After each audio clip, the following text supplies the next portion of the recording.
대체적으로 17세기 중반부터 18세기 말 혹은 19세기 초까지에 이르는 그런 철학적 사유, 유럽에서 등장한 그런 철학적 사유를 갖다 지칭을 합니다. 커다란 두 개의 이런 어떤 세계관 혹은 가치관 혹은 그 기본적으로 세상을 바라보는 그런 입장이 충돌을 해서 그 충돌을 갖다 완화시키고 화해시키기 위한 노력들이 많이 일어난 결과입니다. 우리라는 존재를 어떻게 이해를 해야 되는지에 대해서 다른 답을 내놓고 우리가 얼마나 무엇을 어떻게 알 수 있는 것인지에 대해서 다른 답을 내놔요. 과거에 어떠한 고민을 했던 그 흔적이 저희한테 굉장히 좋은 그 교훈이 됩니다.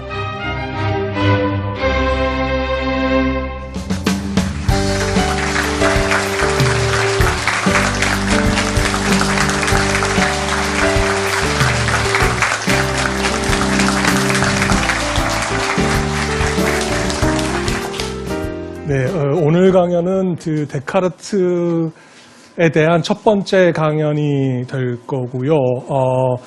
이 강연 이후에, 그러니까 첫 번째니까 두 번째 강연이 있겠죠, 그죠? 근데 그 첫 번째 강연은 데카르트가 과연 우리가 얼마나 무엇을 어떤 경로를 통해서 알 수 있는가라고 하는 질문에 대해서 어떤 답을 제시를 했는지를 그 살펴보는 그러한 시간으로 갖도록 하겠습니다.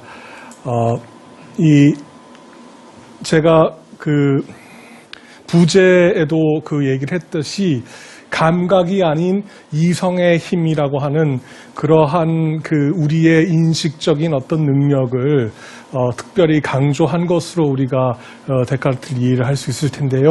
어떤 의미에서 데카르트가 이성이라고 하는 그것에 우리의 그 능력을 갖다 강조했는지 한번 살펴보도록 하죠. 조금 그래도 그 데카르트라는 사람이 어떤 사람인지를 저희가 좀 아는 게 좋을 것 같아서 간단하게 일생을 소개를 하면 1596년에 라에이라고 하는 프랑스의 조그만 도시에서 태어나서 1650년 그 스웨덴에서 돌아가셨습니다. 그 일생에 대해서 아시는 분은 아시겠지만 그 당시에 계몽 군주였던 크리스티나 여왕에게 철학 수업을 하기 위해서 갔다가 거기서 폐렴이 걸려서 조금 일찍 그 죽음을 맞이한 그런 철학자이죠. 우리가 다루는 그 철학자들이 대체적으로 서양 2500년사에서 이렇게 이름이 남는 철학자이기에 좀 똑똑했던 분이셨어요. 그러니까 이 사람도 일찍 대학에 들어가서 라플래쉬라고 하는 예수회 대학에서 학교를 다녔는데 굉장히 늦잠을 잤다라고 하는 얘기가 있어요. 그래서 아침에 참 잘 못 일어나고 조금 이 강연이 진행되다 보면은 본인의 데카르트 유명한 꿈의 논증이라는 것도 등장할 텐데 내가 지금 잠자고 있는지 깨어 있는지 잘 모르겠다라고 하는 그런 얘기가 나오는데 실제로 이 본인이 이렇게 아침잠이 많아서 그런 상태에 많이 빠졌었던 것이 아닌가라는 그러한 얘기가 전해지고 근데 워낙에 출중하다 보니까 예수의 대학에 있는 선생님들이 자네는 자고 싶을 때까지 충분히 자고 오는 게 어떻겠냐라고 하는 그 얘기를 해서 제가 학교에서 강의를 할 때도 늦게 강의에 들어온 학생들 경우에는 공부를 잘하면 늦게 들어도 된다라는 얘기를 저도 해주고 있는 그런 상황입니다. 왜 중학교하고 고등학교 때 함수를 배울 때 X축, Y축 해가지고 어떤 점의 좌표를 갖다가 이렇게 찍지 않습니까? 그때 그 좌표를 영어로 Cartesian Coordinate라고 보통 얘기를 하는데 Cartesian이 데카르트의라고 하는 그런 형용사이죠. 그러니까 그러한 좌표를 갖다가 처음 만들 때 큰 기여를 한 사람이 데카르트입니다.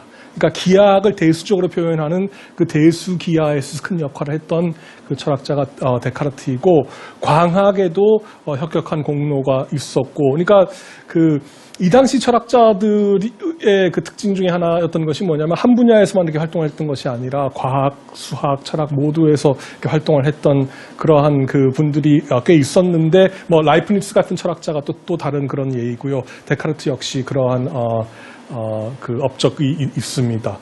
저희가 이 8번의 강연을 갖다가 추적해 나가면서 갖고 있는 화두가 두 가지라고 제가 말씀을 드렸는데, 하나는 우리가 어디까지 무엇을 어떤 경로를 통해서 알 수 있을까, 또 하나는 이제 우리가 어떤 존재인가라고 하는 것인데,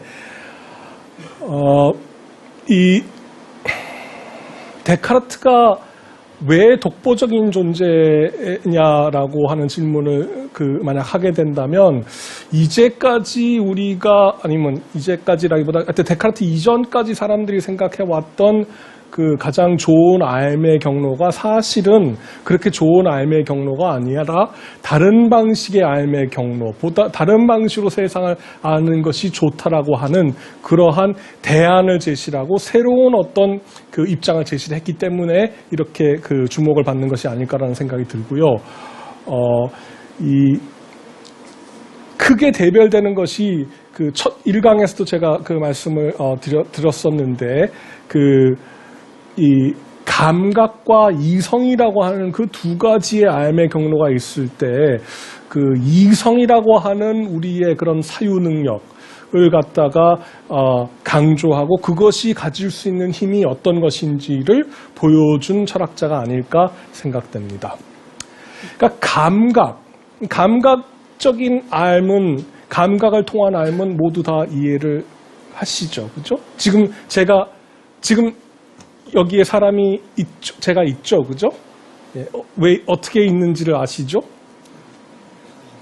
보이니까, 그죠? 그러니까 그게 이제 감각적인 삶. 그 다음에 옆에 계신 분이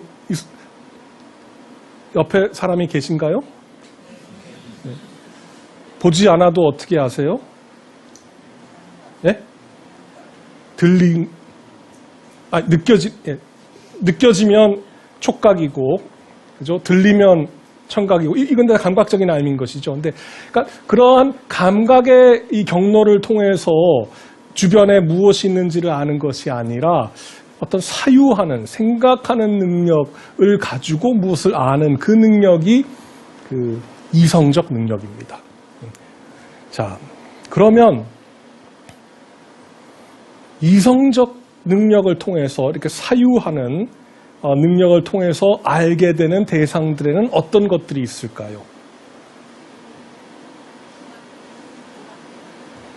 추상적인 대상이라고 지금 말씀을 하셨습니다. 추상적인 대상이라고 말씀을 하셨는데 아주 좋은 대답이죠. 왜냐하면 추상적이라고 하는 것의 의미가 뭐죠? 감각적으로 잘 확인이 안 되는 것이 추상적인 것이죠. 근데 감각적으로 확인이 잘 안 되는 것을 갖다가 우리는 잘 알고 추구하고 얘기하고 우리 삶에서 큰 부분을 차지하고 있지 않습니까? 또 다른 추상적인 대상의 일례를 한번 제가 들어볼게요. 삼각형을 보신 분이 계세요? 삼각형을 보신 분. 다 보셨다고 생각하시니까 조금 제 질문이 당혹스럽게 느껴지실 텐데, 이게 원이죠. 원의 정의가 뭡니까? 한 점으로부터 등거리에 있는 점들의 집합이 원입니다. 자, 그러면 이거를 우리가 분석을 해본다고 생각을 해봅시다. 이 동전을 이루고 있는 원이 정확하게 원일까요? 아닐까요? 이 동전의 테두리에 있는 점들의 집합이 정확하게 이 동전의 중심으로부터 등거리에 있을까요? 있지 않을까요? 있지 않죠. 대략적으로는 같은 거리에 있지만 엄밀하게 현미경을 통해서 본다면 들쭉날쭉이겠죠. 그러면 선을 한번 그려본다고 생각을 해보세요. 정확하게 이 콤파스를 가지고 원을 그린다고 생각을 했을 때 그때 이루어지는 원이 정확하게 원일까요? 아닐까요? 왜 원이 아닐까요? 일단 원을 이루고 있는 점들의 집합은 선이지 않습니까? 그죠? 근데 선이면 선은 두께를 가지면 됩니까? 안 됩니까? 안 되죠. 근데 저희가 그리는 모든 선은 두께가 있습니까? 없습니까? 두께가 있습니다. 그러면 사실은 저희는 감각으로는 선을 본 적이 없어요. 근데 선이 뭔지, 직선과 곡선을 구별하세요? 안 하세요? 하시죠. 그러면 이러한 지적을 하는 사람들이 좋아하는 얘기가 뭐냐면 선은 마음의 눈으로, 이성으로 본다라는 겁니다. 그리고 그 이성을 보게끔 도와주는 장치가 무엇입니까? 감각인 겁니다. 제가 칠판에 있으면 피타고라스 정리, 칠판이 없는 게 다행이네요. 그 증명을 제가 해야 되는 부담이 없으니까. 근데 그 피타고라스의 정리를 갖다가 이렇게 증명을 해보이는 유클리드의 기하학에 보면은 결코 a제곱 더하기 b제곱은 c제곱이라고 하는 것을 갖다 재서 보여줄 필요가 없죠. 왜냐하면 재서 보여주려고 하면은 a제곱 더하기 b제곱이 c제곱이 나올 수 있게끔 만들 수가 없어요. 그러나 우리는 피타고라스의 정리가 참이라는 걸 알죠. 왜냐하면 어떤 능력이 있기 때문에 이성적 능력이 있기 때문인 것입니다. 이것의 능력을 갖다가 강조한 것이 아마 데카르트의 접근 방식이 아닐까라는 것이고, 그게 왜 이걸 강조하게 됐는지, 왜 감각이라고 하는 것이 가지고 있는 그 한계에 주목을 했는지 한번 살펴보도록 하죠. 그래서 조금 정리를 하자면 이성이라고 하는 것은 뭐냐면 우리의 정신의 어떤 능력인데 특정한 감각으로 확인되지 않은 그런 대상들을 살펴볼 수 있는 이른바 마음의 눈이라고 생각을 해보시면 될 것 같습니다. 또 하나의 중요한 마음의 눈의 그 기능은 뭐냐면 이런 수학적인 대상들을 살필 수 있을 뿐만 아니라 각자의 생각들을 살필 수 있죠. 각자의 생각들을 살필 수 있는 그러한 중요한 역할을 합니다. 철학자들은 어떤 작업을 합니까? 주장을 피기도 하고 또 무엇을 합니까? 주장에 대한 근거를 제시하는 게 그게 논변입니다. 때때로 감각은 우리를 속인다라는 논변입니다. 데카르트가 감각에 근거한 모든 믿음들은 확실한 기초가 될 수 없다라는 주장을 핍니다. 데카르트는 우리가 확실하다라고 생각을 했던 어떠한 믿음도 사실은 확실치 않다. 그렇다고 그것이 거짓이다라는 얘기를 하는 건 아닙니다. 데카르트가 일성찰 끝에 제시하는 회의의 신념입니다.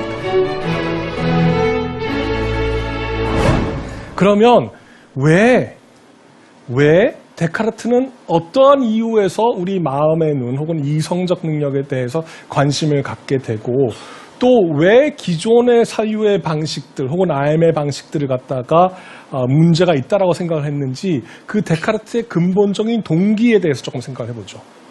그러면 이거는 아주 유명한 제일 철학에 관한 성찰 6개의 성찰로 이루어져 있는데 그 성찰의 맨 첫 부분에 나오는 얘기입니다. 몇 해 전에 나는 내가 어렸을 때 참이라고 받아들였던 많은 것들이 사실은 거짓이고 이 거짓들을 토대로 쌓아 올린 구조 자체가 무척 의심스럽다는 사실에 놀랐다. 그래서 학문에서 안정적이며 영속적인 것을 하나라도 얻기 위해서는 평생에 적어도 한 번은 모든 것을 무너뜨리고 기초에서부터 다시 출발해야 할 필요가 있다는 것을 깨달았다라고 자기가 이 성찰이라고 하는 작업에 동참하게 되는 그 동기를 제공을 합니다. 이 동기를 그냥 그대로 받아들일 수도 있지만 데카르트에게 있어서는 지금 표현된 그러한 어떤 목적과 더불어서 이제까지의 과학이 어떤 의미에서 잘못된 기반을 가지고 있고 잘못된 방향으로 나가고 있는 것이 아닌가라고 하는 그런 생각을 본인이 가지고 있었고요. 특히나 외부의 자연 세계에 대한 이해가 그릇된 것이 아닌가라고 하는 그런 생각을 데카르트가 가지고 있었습니다.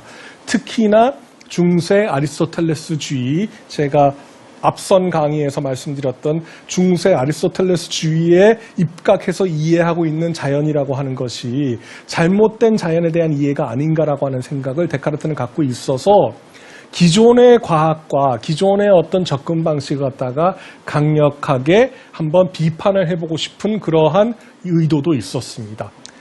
자, 그러면 데카르트의 두 가지 동기. 하나는 정말로 아까 말했던 순수하게 너무 내가 알고 있었던 것들이 틀렸던 게 많은 것 같아서 정말 바닥부터 다시 한번 시작을 해보고 싶고, 다른 한편으로는 나는 세계에 대한 이해가 그릇된 것 같고 내 나름대로 새로운 세계에 대한 이해가 맞는 것 같으니까 그거를 한번 추구를 해보기 위해서 기존의 세계를 갖다가 비판을 해보자는 동기에 동의를 하셨다고 생각을 해보세요. 자, 그러면 가장 밑바닥에서부터 모든 믿음들을 갖다가 제거를 한번 해보십시오. 그러기 위해서는 내가 갖고 있는 믿음들이 어떤 것들이 있는지를 한번 검토를 하셔야 되겠죠. 그러면 지금 참이라고 생각하는 그런 믿음들을 조금 열거를 해보기 시작하시죠. 내 앞에 어떤 사람이 서 있다.